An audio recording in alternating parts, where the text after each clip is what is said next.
I watch the girl in the mirror slide a pearl earring into her pierced lobe. She smiles faintly, smoothing her satin blouse with delicate, ringed fingers. She blinks long, thick lashes, fluttering them with precision. Her waist curves in tightly above rounded hips. Her hair is styled in soft waves that fall just below her shoulders. She looks perfect. She is perfect. She is me. I wasn't always Jessica. Not even close. Just 6 weeks ago I was James Carter, a quiet, average guy. Office job, 2 roommates, gym twice a week, never really got noticed. Now, I can't go to the grocery store without someone opening doors for me, complimenting my dress, or offering to carry my bags. And the scariest part, I don't want to go back. But let me start at the beginning. How I got here, how I lost control, how I became her. It began with a stupid decision. I was walking home one rainy Thursday. Cold. Tired. I ducked into a side alley, thinking it might shortcut through to Maine. Instead, I found a strange shop nestled between a boarded-up diner and a vape store. No name. Just a flickering red open sign. I stepped inside, the doorbell jingling softly. Dust hung in the air like a memory. Shelves were packed with strange artifacts, half-broken electronics, mannequins in odd poses. And that's where I saw it. A device. It looked like a TV remote mixed with alien tech. Matte black, smooth, with runes etched on one side. Picked it up. The moment my skin touched it, I felt a jolt. Not pain, just awareness. Like it knew me. From behind the counter, a frail old man looked up. His eyes were pale and clouded. "It doesn't work the way you think," he said. "It doesn't take. It transfers." I should have asked more. But I bought it, shoved it into my hoodie pocket and walked out. I didn't know then that I was carrying the key to my own destruction. Or maybe my rebirth. First I thought it was junk. But that night, sitting on my bed, I pointed it at the mirror. Nothing happened. Then I remembered what the old man said. Transfers. So I pointed it at myself and thought of Ryan, my gym buddy. Confident, cocky, always surrounded by women. I thought about how he moved, how people listened when he spoke. I pressed the center of the device. It hummed just once.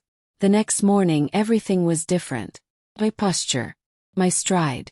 My voice. I spoke with power. And Ryan. He seemed lost. Awkward. It worked. I spent the next 2 weeks becoming obsessed. I learned to borrow traits, voice, build personality quirks. From strangers on the street. From influencers online. I was creating a new version of me. But it wasn't enough. I didn't want to copy anymore. I wanted to become someone better. I saw her at a cafe. Emily. She was hypnotic. Every man turned when she walked past. Her dress hugged her figure like it was tailored for a goddess. She didn't smile.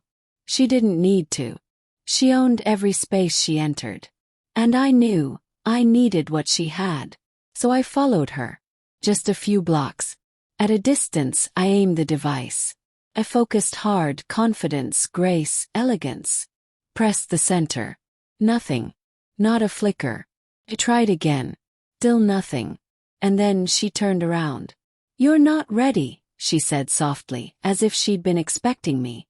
My heart pounded. I'm sorry. "You will be," she said. "The device doesn't just change others. It listens to you. And you've already started unraveling." Then she smiled. And I felt a strange warmth in my chest, like she'd planted something inside me. I didn't know it then. But that was the moment James started to vanish. Started small.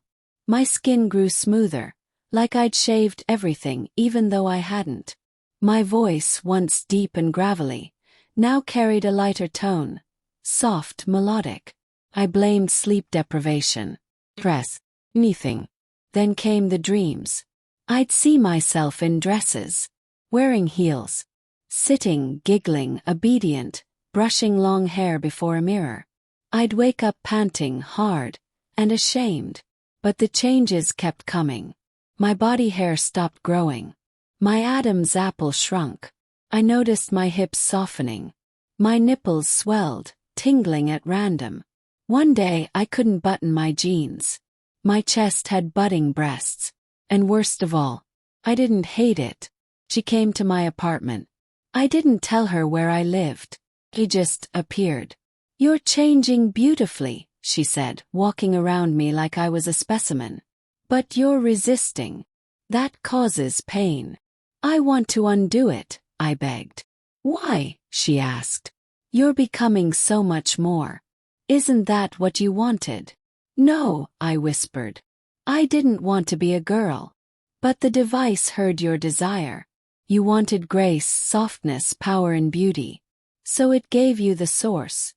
Femininity." Collapsed to my knees. I can't be her." Emily leaned down, brushing my cheek with a manicured nail. "Oh, sweet girl. You already are." Emily took me in. Her home was a palace of velvet, silk, and scent. Every morning I was dressed. Lace panties, bralettes, soft stockings. She made me walk in heels until my calves burned. She corrected how I sat, how I spoke, how I smiled. Each night she tested me. Sometimes it was a quiz on lipstick brands. Sometimes she made me kneel and beg to wear a dress. Sometimes she made me read sissy stories aloud in my growing lilting voice. Every time I obeyed, the device pulsed with warmth.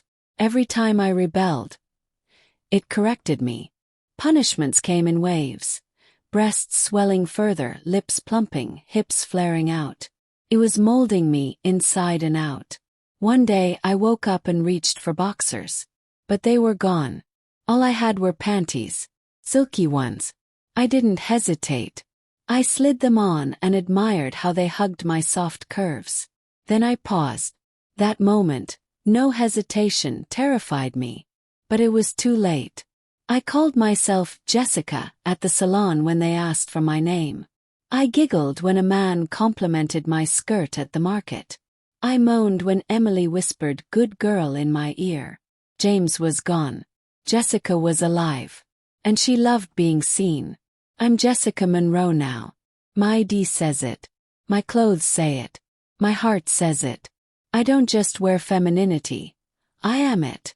Belong to Emily. I exist to be pretty, obedient, desired. And when I look in the mirror, I don't feel shame. Feel home. Because this isn't a disguise. It's who I was meant to be. So if you ever find a strange device in a dusty pawn shop, ask yourself, what do you really want? Because once it starts listening, never stops.